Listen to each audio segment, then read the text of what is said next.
vis actuellement, c'est parti de camp à camp. Ce temps que tu vis dedans, il y a combien de temps? Ce temps que tu vis, combien de fois ça a duré dans ta vie? Frère, si c'est un temps prolongé, il y a un problème. Il y a un problème. Il y a un problème.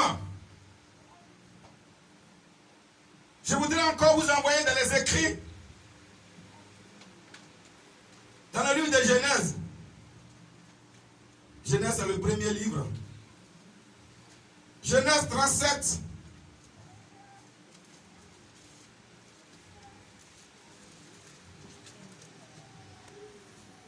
À partir du verset 5 à 11. Écoutez très bien la parole de Dieu. Oui, frère. Joseph eut un songe. Joseph eut un songe. Et il le raconta à ses frères. Quand il a eu le songe, il allait raconter son songe à ses frères. Qui le haït encore davantage. Ses frères ne l'aimaient pas avant, donc ils ont continué encore plus de l'haïr. Oui. Il leur dit. Il va leur dire quoi? Écoutez donc le songe que j'ai eu. Je viens d'avoir un songe, les frères. Écoutez le songe que je vais vous raconter. Nous étions alliés des gerbes au milieu des champs. On allait couper les gerbes au milieu des champs. Et on a caché les gerbes que nous avons coupées. Oui. Et voici. Et voici.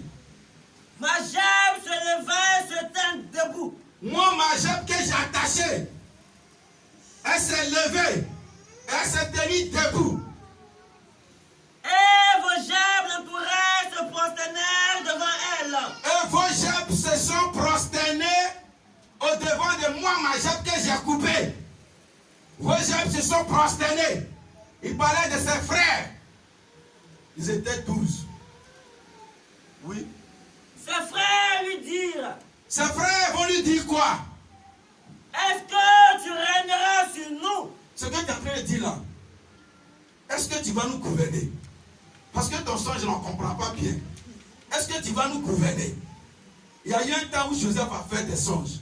Alléluia. Il y a un temps pour toutes choses dans la vie d'un être humain. Oui. Oui. Est-ce que tu nous gouverneras? Est-ce que tu nous gouverneras? Et il le haït encore davantage. Mais ça les a amenés à l'haïr encore plus. Frère, je vais te dire, la colère de ton ennemi ne pourra rien contre toi. Yes. Oh, tu ne m'as pas dit un amen. Yes. On dirait que tu ne comprends pas ce que j'ai dit. J'ai dit, les oppositions de la sorcellerie ne pourront pas contre ton élévation. Ce que Dieu t'a montré, il y a eu un temps où il t'a montré. Il y a eu un temps où il a parlé dans ta vie. Il y a un temps où il va faire silence. Quand il fait silence, c'est pour que tous les ingrédients de l'accomplissement de sa parole se réunissent. Il ne faut pas dire que ça ne va pas arriver. Il ne faut pas dire que ça ne va pas arriver. Il ne faut pas dire que ça ne va pas arriver. Il fait silence pour que les ingrédients de la parole se réunissent pour que ça puisse s'accomplir dans ta vie. Donne-moi un amen pour que je pousse. Donne-moi un amen pour que je brille. Donne-moi un amen pour que je pousse. Alléluia. Alléluia. C'est ça qui est la vérité. C'est ça qu'un chrétien doit vivre. Il y a eu un temps dans la vie de Joseph où le Seigneur lui a montré des songes. Il y a eu un temps dans la vie de Joseph où le Seigneur lui parlait par les songes. Et il y a eu un temps où ses frères, ses propres frères, nous on dit, mon frère, il ne peut pas me faire ça. Frère, ton frère peut te faire ça. Il peut te faire ça. Même ton père peut te faire ça. Ta mère peut te faire ça. Ton mari peut te faire ça. Ton monsieur peut te faire ça. Ta femme peut te faire ça. Ton entourage peut te faire ça. Ton patron, il peut te faire ça. Le chef du village, il peut te faire ça. Frère, ils ont fait ça à Joseph. Mais ça ne l'a pas découragé. Il a eu encore un autre songe. Mon fils, allons-y. Joseph, Dieu lui montrait comment il allait réussir. Ce qu'il allait devenir dans la famille. Frère, Dieu te montre ce que tu vas devenir. Il y a un temps où Dieu t'a montré. Il y a un temps où Dieu t'a montré. Maintenant, tu ne vois rien. Tu penses que Dieu ne peut plus parler. Il a fait de réunir les ingrédients de ta vie. Amen. C'est qu'Jésus t'a dit, tu vas aller à Canaan. Mais où tu vas passer pour aller à Canaan, ça est dans sa main. Oh, il t'a dit, tu vas aller à Canaan. Mais où tu vas passer pour arriver à Canaan, ça est dans la main de Dieu. Il arrive un instant que tu peux avoir soif. Il faut lui dire que tu as soif, il va te donner à boire. Il peut arriver un temps, tu peux avoir faim. Dis-lui seulement, tu vas faire, il va te donner à manger. Il peut arriver un temps où tout fait silence. Tu ne sais pas quel chemin prendre. Dis au Seigneur, je ne sais plus quel chemin prendre. Où me diriger, il va te diriger. Mais s'il fait silence, ce n'est pas parce qu'il a arrêté de parler. Ou bien ce n'est pas parce qu'il ne te voit plus. Il a en train de travailler dans l'ombre. Oui, allons-y. Verset 9. Oui. Il eut encore un autre songe. Le songeur international. Il va encore avoir un autre songe. Lui, c'est les songes seulement. Il va encore songer Joseph. Joseph. Oui. Et il le raconta à ses frères. Il va, au lieu de se taire, il va aller encore raconter à ses frères. Voilà pourquoi Ecclésiaste nous dit, il y a un temps pour parler, il y a un temps pour se taire. Alléluia. Amen. Tu as duré dans ce célibat comme ça. Toi-même, tu sais quel célibat là. Ça reste un peu, tu vas construire un château là-bas. Dieu t'a fait grâce. Il y a quelqu'un qui te dit, je vais faire quelque chose avec toi. C'est le moment de garder silence. Mais toi, tu ne gardes pas silence. Tu dévoiles à tes amis. Oh, tu connais dans tes amis là, il y a une qui est là-bas, tu peux prendre ça rapidement. Mais c'est un homme qui donne le secret du monsieur. Et le monsieur là, quand je pense ça, il aime comme ça. Quand il fait telle sauce, il aime comme ça. Quand il fait comme ça, il aime comme ça. Quand il fait comme ça, il aime comme ça. Elle dit, c'est pas pour te donner conseil, c'est pour te taper d'eau. Faut pas te taire, tu vas voir. Il y a un temps pour se taire, il y a un temps pour parler. Alléluia.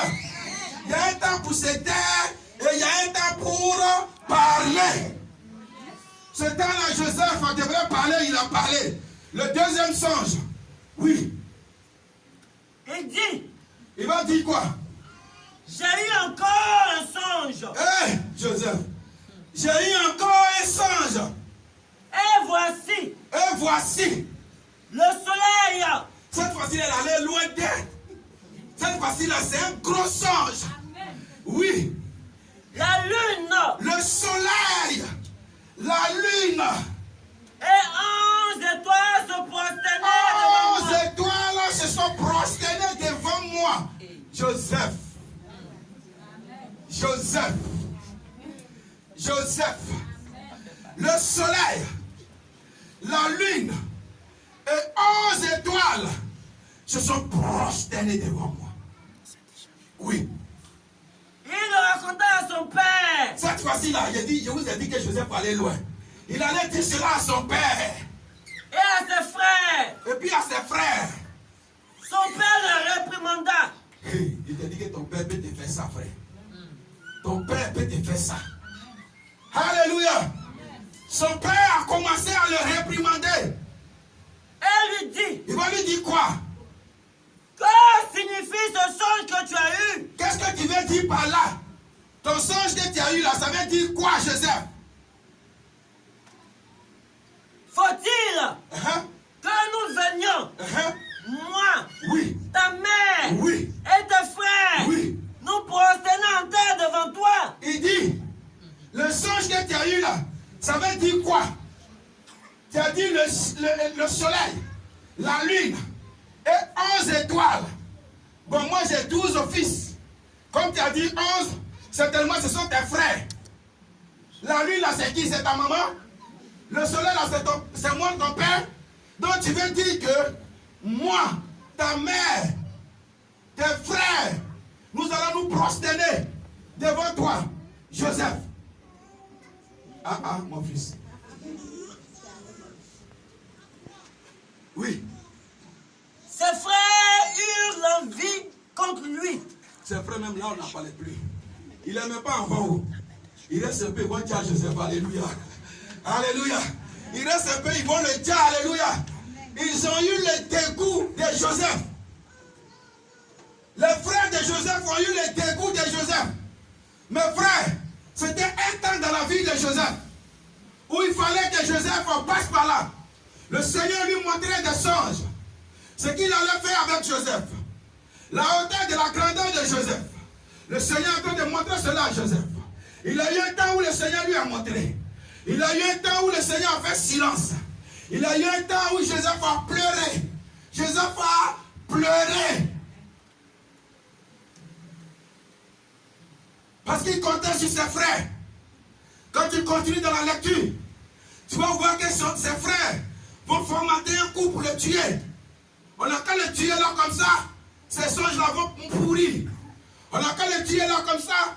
Il ne va plus faire songe. Il nous embête trop avec son histoire de songe. Frère, c'est un temps dans ta vie. Même si ton ennemi complote à te tuer, il ne t'aura pas parce que ce n'est pas là ta fin. Oh, dis-moi, bon ami, il ne t'aura pas parce que ce n'est pas là ta fin. Il ne t'aura pas parce que ce n'est pas là ta fin. C'est un moment de ta vie. Tu es obligé de passer par là. Même s'ils complotent, ils sont en train de faire des plans. Et même ils sont sûrs que les plans vont marcher. Ils ne t'auront pas. Parce qu'il y a un temps où tu peux passer par là. Tu es passé par là. C'est ce qu'il faut dans ta vie. Il y a un temps pour toutes choses dans la vie d'un être humain. Amen. Alléluia. Frère, ils ont dit on n'a qu'à tuer ce Joseph là, c'est bon. Ils nous emmènent trop avec ces histoires de songes. C'est trop les histoires de songes de Joseph. On en a marre. Et ils ont voulu le tuer. Mais parmi ses frères, il y a un qui a dit, on n'a qu'à les jeter dans le puits. Il ne faut pas salir nos mains. Frère, même dans le puits où ils l'ont jeté, il n'y avait pas l'eau là-bas. Alléluia. Là-bas, il n'y avait pas l'eau. C'était pour que l'eau qui était dans le puits puisse l'inonder pour mourir. Mais là-bas, il n'y avait pas l'eau. Quelque chose où ton ennemi va te mettre, c'est là-bas que tu vas pousser mieux. C'est là-bas que tu vas pousser mieux. C'est là-bas que tu vas pousser mieux. C'est là-bas que tu vas pousser mieux. Là où il veut te jeter, c'est le début de ton histoire. Là où il veut te jeter, c'est le début de ton histoire. Là où il veut te bloquer, c'est le début de ton élévation. Ils ont mis Joseph dans le puits. Mais Joseph n'a pas trouvé la mort dans ce puits. Parce qu'il y a un temps où Joseph devrait être dans le puits. Frère, nous devons remarquer les temps qui nous arrivent dans la vie. Alléluia. Alléluia. Il y en a qui veulent taper trop autant. Non, je souffre trop. Non, c'est pas la peine. Voilà mes amis avec qui j'ai fait la jeunesse. Il y a l'autre qui a construit une villa. Il y a l'autre qui a voiture. Il y a l'autre qui a ceci. Il y a l'autre qui a cela. Qui t'a dit la vie c'est la course? C'est son temps de prier. Qu'il prie. Attends, ton temps arrive. Amen. Alléluia. C'est ton temps où il va voyager. Laisse-le voyager. Et toi, prie ton Seigneur. Même si tu es en prison, c'est un temps où tu dois passer là-bas. Là-bas, le Seigneur te parle. Là-bas, le Seigneur te dit. Là-bas, le Seigneur se révèle à toi. Là-bas, il te dit, tu vois, quand tu étais libre, voilà comment tu marchais. Voilà comment tu marchais. C'est pour ça qu'il t'a envoyé ici pour te conseiller. Alors, assieds-toi et écoute-moi. Tu dis non, tu ne veux pas, tu vas sortir. C'est vrai, c'est bien beau d'être en liberté. Mais il y a un temps dans la vie d'éternité. Est-ce que quelqu'un m'attend ce matin? Est-ce que quelqu'un m'attend ce matin? Est-ce que quelqu'un m'attend ce matin? Est-ce que tu peux acclamer le Seigneur? Il y a un temps pour toutes choses, frère. Il y a eu ce temps-là où ils n'ont pas pu tuer Joseph. Ils ont dit on ne peut pas le tuer, on n'a qu'à le vendre. Frère, ils l'ont vendu. Ils ont vendu Joseph. Ils ne savaient pas qu'ils étaient en train d'écrire l'histoire de Joseph. Ils étaient en train d'écrire l'histoire de Joseph. Ils n'étaient pas en train d'écrire l'histoire de Joseph. Alors laisse-moi t'annoncer ceci ce matin. Tout ce que l'ennemi veut te faire, il veut te vendre, il veut te rendre ceci, il veut te rendre cela. Dis-toi qu'il est en train d'écrire le début de l'histoire de ta vie. Le début de l'histoire de ta vie. Il voudrait que tu sois sans enfant. Il voudrait que tu sois sans mari. Il voudrait que tu sois sans un sou. Mais le Seigneur dit que tu n'as pas encore fini de parler dans ta vie. Tu n'as pas encore fini de parler dans ta vie. C'est un temps que je lui ai donné pour exercer dans ta vie. Mais je vais me faire à ce temps-là. Comme dans la vie de Job. Dieu a permis au diable d'agir dans la vie de Job. C'était un temps où le diable pouvait travailler. Mais quand le temps de Dieu est arrivé, Dieu a mis fin à ce temps-là pour que lui puisse commencer l'histoire de Job. Alléluia. Alléluia. Frère, ce qui est mauvais, c'est de ne pas reconnaître le temps qu'on vit. Ce qui est mauvais, c'est de ne pas reconnaître le temps qu'on vit. Ils ont vendu Joseph. Ils sont allés le vendre. Ceux qui l'ont acheté sont allés le revendre chez Potiphar. Frère, Joseph pouvait dire que moi je suis esclave.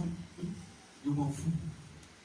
Les petits trucs qu'on me dit de faire là, c'est ça que je vais faire. Les petits trucs qu'on me dit de faire là, c'est ça que je vais faire. Mais Joseph ne s'est pas limité à l'esclavage. Il prenait des initiatives. La Bible dit que tout ce que Joseph touchait dans la maison de Potiphar s'est transformé en or. Potiphar a lui dit que non, il y a quelqu'un qui est rentré chez moi. Celui-là, il n'est pas bon d'être esclave. Il faut qu'il soit le gouverneur de ma maison. Frère, Joseph, ses frères l'ont vendu. C'était pour qu'il soit esclave à vie. Il est devenu gouverneur. L'histoire de Joseph est en train de venir. Le temps où Dieu avait montré à Joseph arrive. Il a été vendu entre 16 et 17 ans. Frère, de chez Potiphar, Joseph est rentré en prison. C'était aussi un temps. 2 ans après, Joseph est sorti de la prison. C'est aussi le temps où Joseph devait sortir. Quel temps tu vis, ma soeur? Quel temps tu vis, mon frère? Est-ce que tu distingues tes temps? Est-ce que tu es en train de voir le temps que tu vis? Un temps où tout le monde te donne le dos. Un temps où tout le monde se moque de toi. Un temps où tout le monde te ridiculise. Un temps où tu es humilié au point où tu cherches la mort. C'est quel temps tu vis? Laisse-moi te dire, c'est un temps, mais ce n'est pas éternel. Amen. Ce temps-là va passer. Et tu vas vivre ce qu'on appelle le résultat de l'humiliation, le résultat du rejet, le résultat de l'abandon. Parce que si on abandonne, il y a quelqu'un qui récupère, qui lave, qui essuie, qui habille et qui positionne. Et qui positionne. Si on abandonne, il y a quelqu'un qui récupère, il lave, il essuie, il habille et il positionne. Chaque chose a son temps. Alléluia. Laissez-moi vous lire encore l'histoire de Joseph.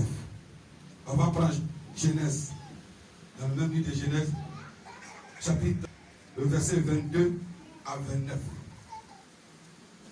Frère, le temps où Dieu a montré à Joseph, il est maintenant temps que le Seigneur accomplisse ce qu'il a montré à Joseph. Il est maintenant temps pour que le Seigneur montre à tes ennemis le contraire de ce qu'il veut te faire. Il est maintenant temps que le Seigneur montre à tes ennemis le contraire de ce qu'il veut te faire. Oh, dis-moi un bon amen. Dis-moi un bon amen. Genèse 43, 22 à 29.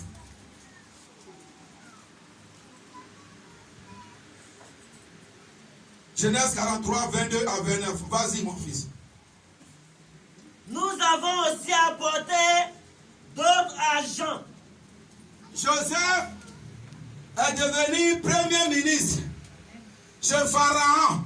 Amen. Frère, mais bien avant même que Joseph ne soit premier ministre, Joseph avait ce don-là de faire les songes. Alléluia. Frère, c'est par ton don que Dieu va te bénir. Amen. Non, tu ne m'as pas bien écouté. Amen. Tu ne m'as pas bien écouté. C'est par ton don que Dieu va te bénir. C'est ce que tu sais faire. C'est que si Dieu va s'asseoir pour te bénir. C'est ce que tu connais. C'est sur ça que Dieu va te bénir. Ce que tu sais faire le mieux, c'est par là que Dieu te bénit. Frère, Joseph a été en prison. Il y a eu aussi les travailleurs du roi qui aussi sont rentrés en prison derrière Joseph. Ils vont faire des songes. Et ce matin-là, les deux là sont tristes. Quand Joseph va venir, parce qu'en prison là-bas aussi, il était aussi chef là-bas. Alléluia. Alléluia. En prison, Joseph aussi là-bas était chef.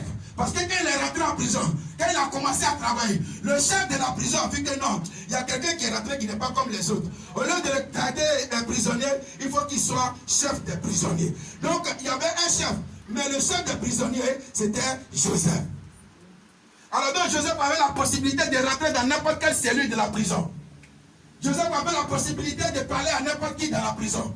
Alors ce jour-là, Joseph va rentrer dans une cellule où il y avait les travailleurs du roi Pharaon.